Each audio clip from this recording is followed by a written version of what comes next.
our maps are going through a fundamental refresh, and what's going on there is we are making a kind of a map that has a core structure and electives. And the point about having electives and a core is that we will go through all the essential elements of management advancement as we have always done.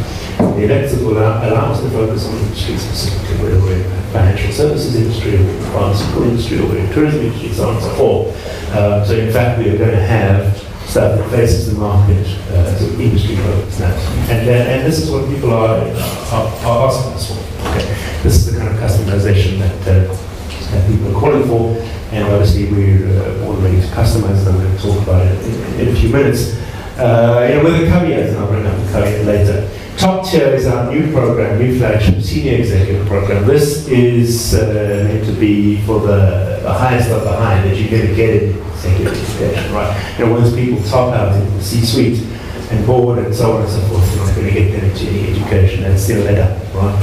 You might get them to seminars where they spend about an hour with you discussing their strategic intent, and then they go off and play golf. But essentially, they're out of the market. But while they're still in the market, so maybe it's like a half a step down, we think we can grab really senior executives and we can do something fundamentally new, which is essentially introducing them to the sort of the key elements of introducing, sharpening, improving their understanding of the key elements of decision making, strategy and industry foresight, and stuff like that, to make fundamentally those big decisions to make it better. As you know, companies get into trouble, they get into serious trouble, not by getting the small decisions wrong. If you hire a sort of a so-so, a driver who crashes your car or whatever, that's not gonna get a company in trouble. What gets a company in trouble is getting some key decisions about direction and timing and partnerships and investing. We get those, one or two key decisions, the whole company can go down the toilet, and so that's what we're addressing in that top program. Okay. As I said, we do a lot of international stuff, and this is to give you a sense of what we're doing. An exciting thing here with reference to the CETA discussion that just happened. You'll notice we're actually working with two of the CETAs on international learning and development programs, ILDPs, and we're hoping to build that out. We've had that right at the top there, our international executive development program goes to business school. We've had that for actually yonks, and it continues to run pretty hot for us at about 30 or 40 delegates a year. Expensive, but some corporates, it's value, and that's great. I'm going to talk a little bit about this thing, which is a new program for us, and it resonates for you all well and good, but as learning and development people, I think worth knowing about, and put people our way or partner with us, being part of this conversation. So what this is all about, it's actually going on this next one is going on the 26th of April, right? So it's coming pretty soon. We go to a couple of international venues. This year we're going to New York and we're going to Washington, D.C. And we essentially get into Fortune 100 type companies, and we ask a lot of questions, and we make presentations, and we interact, and we learn about how they're doing their learning and development. How do they do the talent pipeline? What are their best practices? Okay. And we're taking learning and development managers from South Africa into that environment, into that discussion. So that's what's coming up for us. You won't be able to read this, but basically gives you a sense of who we're targeting. Human resources, senior people, learning and development, and so where we're going. Talent managers, leadership development, delivery strategy, technology, role, CLO, those are the things that are coming up. So this is an exciting program. It doesn't actually, I'm going to tell you, two confessions. It doesn't make us a lot of money. We don't do this for money. We do this as a service to the industry. It's pretty much a wash for us. But we think we can get learning and development people into these companies like that. Those are the ones we visited, companies and business schools. That's it's part of our service to the industry, to the learning and development industry. So we do that in the same pretty much at a wash. Okay, I'm ready for time. I'm going to try and keep it as brief as possible. Any questions? Any challenges so far? I'm not boring you to death. How do I keep this sort of like focused on what it is that you really, really, really need to know?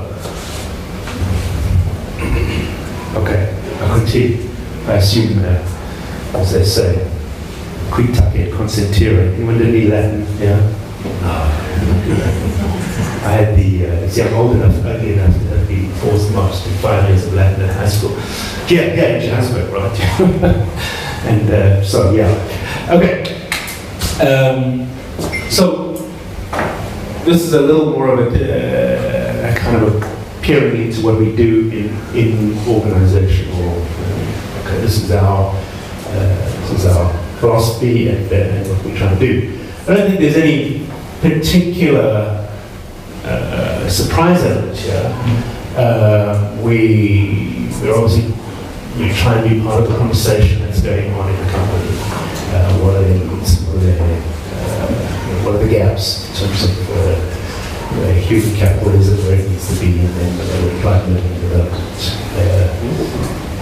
needs and design around that. And we talk to the company and we fine tune and we deliver and we assess and renew and so on and so forth. Okay.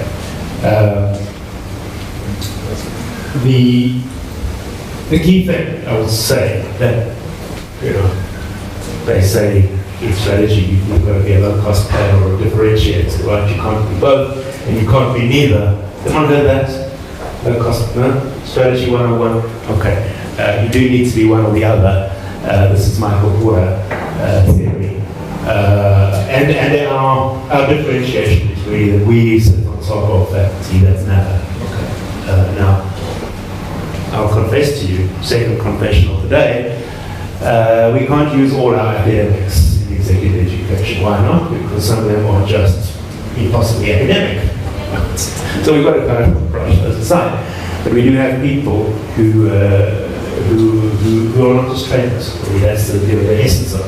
Okay?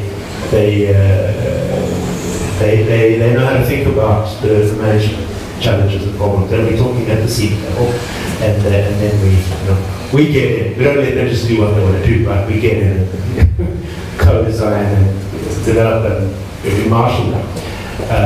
But essentially, that's the nub of what makes a business school, a good business school, different. Just to a training organization or a university, right? Part of what we understand we're doing, and I think you understand this too, the universities, that third slide, is we're doing retention. When we're working with companies, we are actually helping them retain. Now, this is a very tricky one. I know this is a debate, so you can't, I'm not supposed to debate this with them, okay? Because at the end of the day, when you train people, you're also giving them a ticket to go somewhere else. So is it retention or is it, it's a double-edged sword. Luckily, we don't have, it's not our direct problem, right? It's only our client's problem, which is the important thing. Your client's problems are your problems. But we're obviously working in the best possible way to sort of help them with retention. And we'll talk a little bit more about that.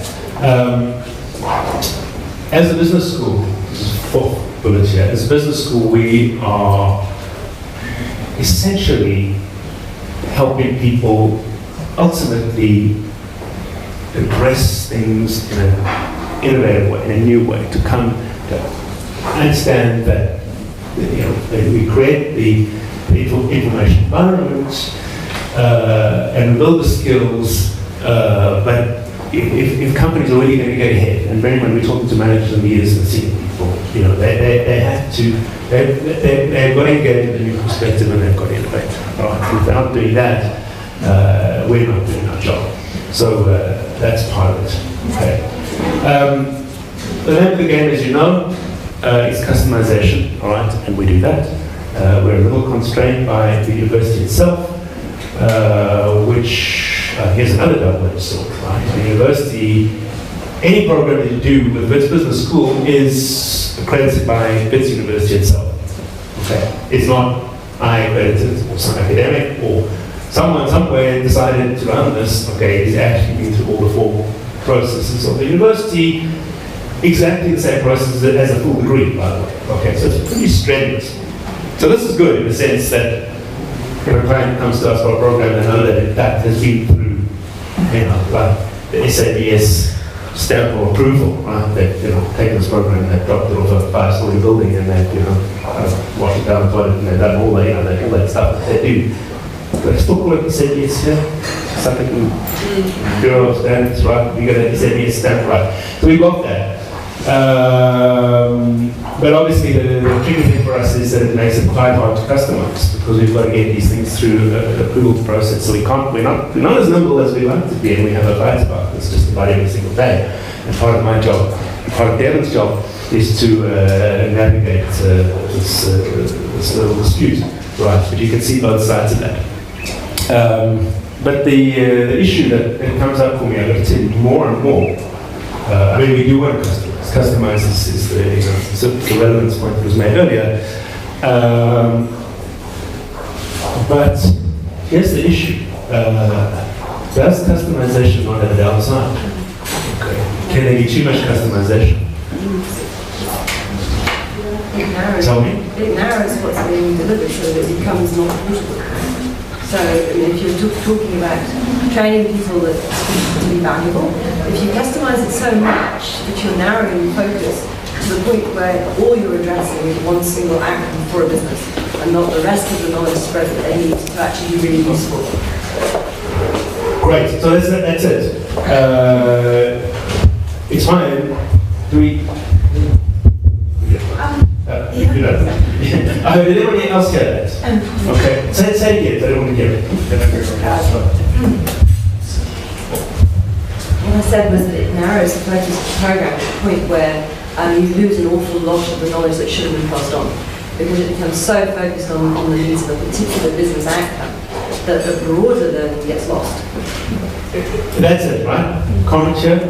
Okay, I'm pretty loud, so the question was, when you said something over here, the pace at which business outcomes or knowledge changes, which means that could they use what they learned today in a year and a half, 2's time?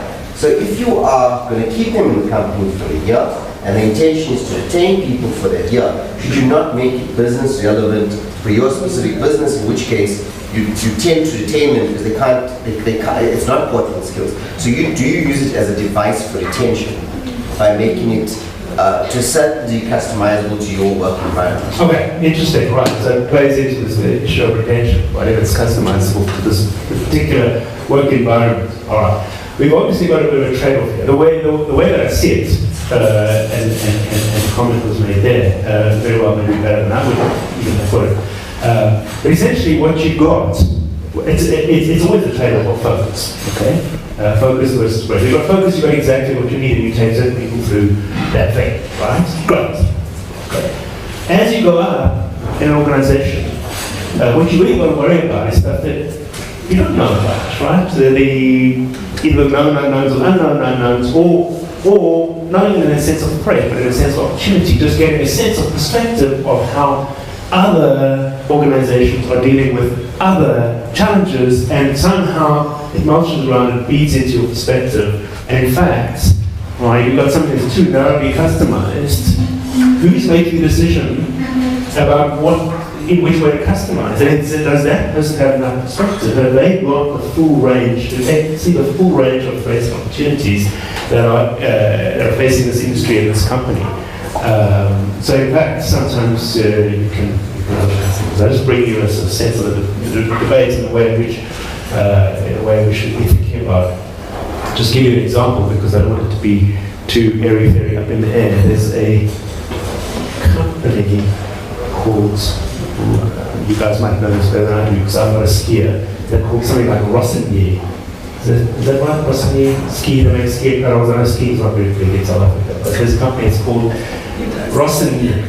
And they went pretty much beautiful company, going, they're Swiss, they've been going for 100 years or whatever it is.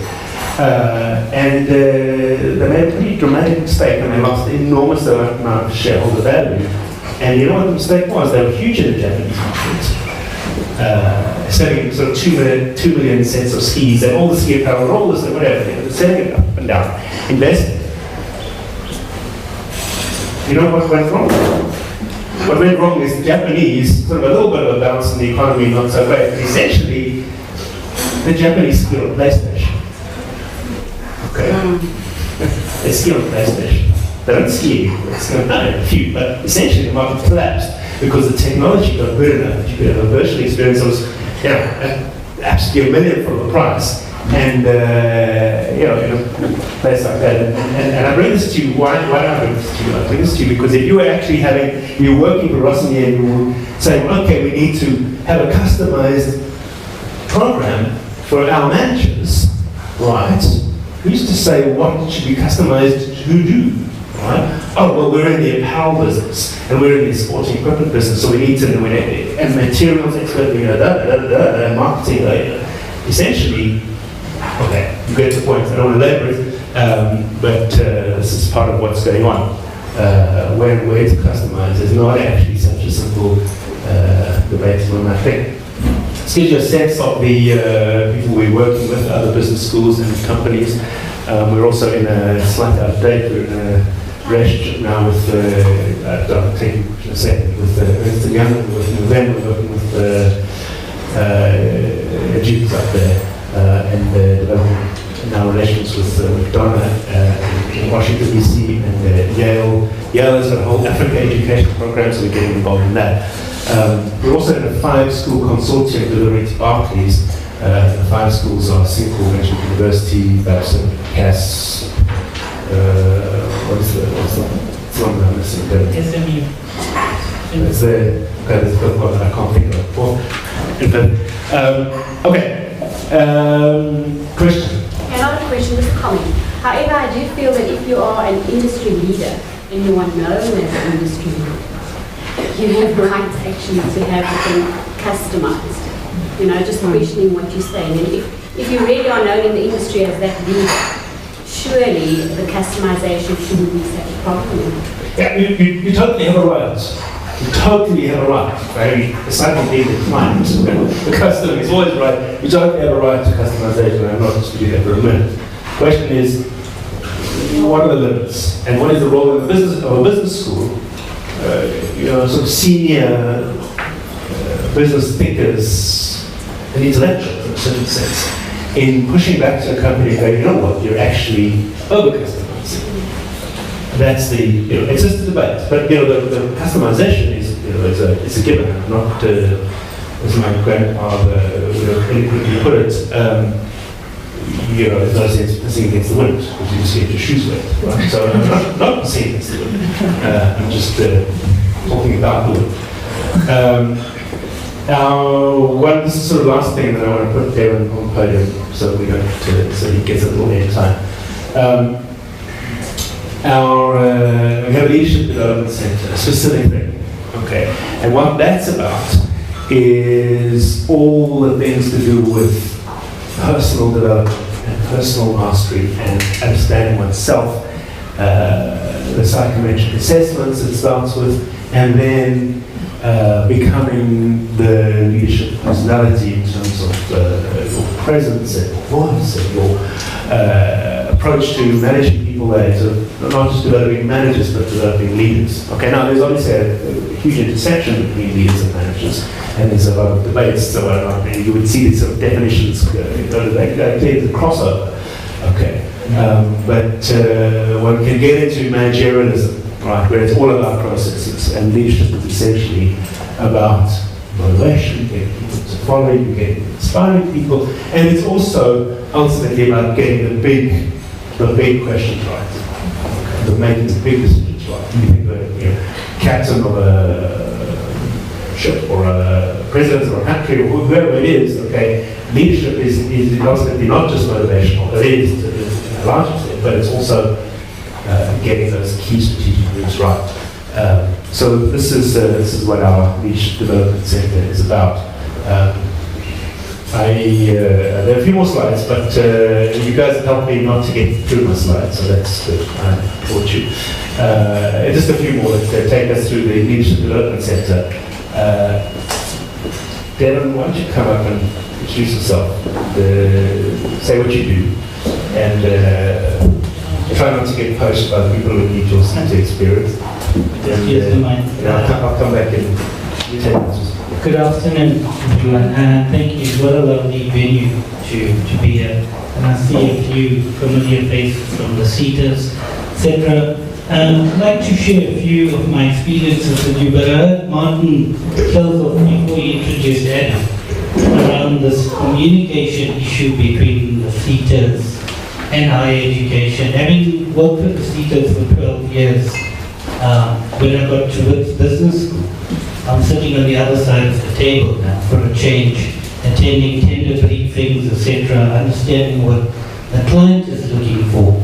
And very interesting, particularly when we work with other seaters, like bank seater and transport seater, I say for the first time, someone at a business school understands what the seaters do. You know, because very often it's like we live in different worlds. The seaters live in the world of unit standards and the QCTO and SACO and all of that, and the universities and the higher education, etc. So what's been interesting is finding that middle ground. How can we collaborate and work together, etc. And not forgetting that the most important players in this are the employers and the learners themselves in terms of how they come out of it. Interesting about the customization thing, you know, we have a professor and I attended the graduation, and he always tells the learners, you're graduating from the program, but you're not graduating from learning. Learning is a lifelong concept. We live in a world that's rapid today. Lots of change, lots of volatility, etc. So nothing is constant, it's very dynamic. And you have to understand that when you're developing programs, etc. So one of the interesting conversations we have with any organization is not the learning outcomes.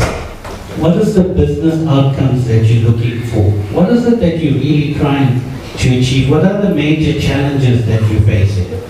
Are you looking towards transformation, towards growth, diversifying in terms of your industry, etc.? What type of capabilities would your organization need? And how can we become a kind of talent partner to you? So that's the conversation that we're starting to have with employers, etc. A lot of the work that we do is in the public sector. It's the largest employer in the country. And they face many challenges in terms of delivery on their mandates, etc.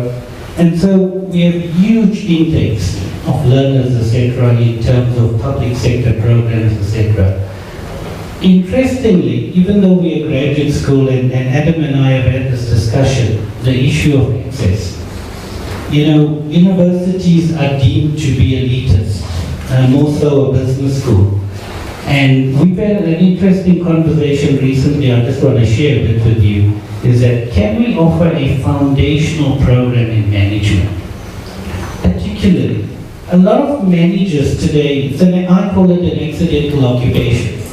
If you're technically good, if you're a good salesperson, you get promoted and you move from a state of competence or very high competence to a state of not yet competent.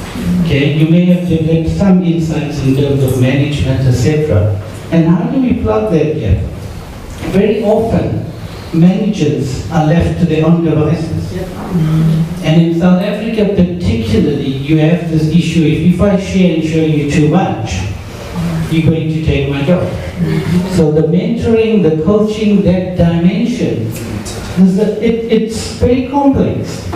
So how do we do that? One of the ways that we are thinking, and we'd like to have this conversation with you, is can we do a foundational management program at NQF Level 5 at the business school?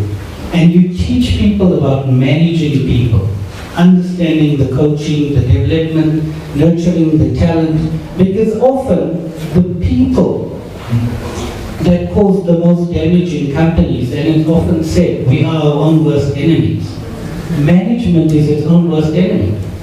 And so imagine taking young managers and schooling them in foundational managerial concepts that build on your talent, that help you to execute your strategy, that allow you to achieve the objectives that you want to, and to do it where the learner benefits your employees as well as you as the organization, and if it's funded through a CETA as well as a CETA, so kind of a winning recipe. So those are just some of the thoughts that I want to share with you. I haven't heard any tummies grumbling, but I believe it's close to lunch. So I don't want to keep you too long. But if there's any questions, one or two questions we can take quickly and then maybe break for lunch. But thank you for your short attention span, and just wanted to share some insights with you. Thanks, Adam. Some questions for you as well. You might be better at answering it. Okay, question time. Just the last couple of slides just gives you a sense of where we're working with them and the kind of stuff we're doing. And my details are there. We got card 7 is going to be Devon.NAICKER, same pattern on there. I specifically would like to talk in a very few minutes that we've got left to us, sort of about how corporate universities and business schools come together. If anyone's got thoughts or insights on that or experiences on that, that's a conversation I'd like to have either now or it's a one-to-one afterwards. Sort of as as a first base, or also sort of talk about anything that we want to talk about. Questions? Or is it just a lot of time? Okay. Questions for the two gentlemen? No. In my experience, when there's no questions, it's very clear. Oh, there's one. Oh, 16, please.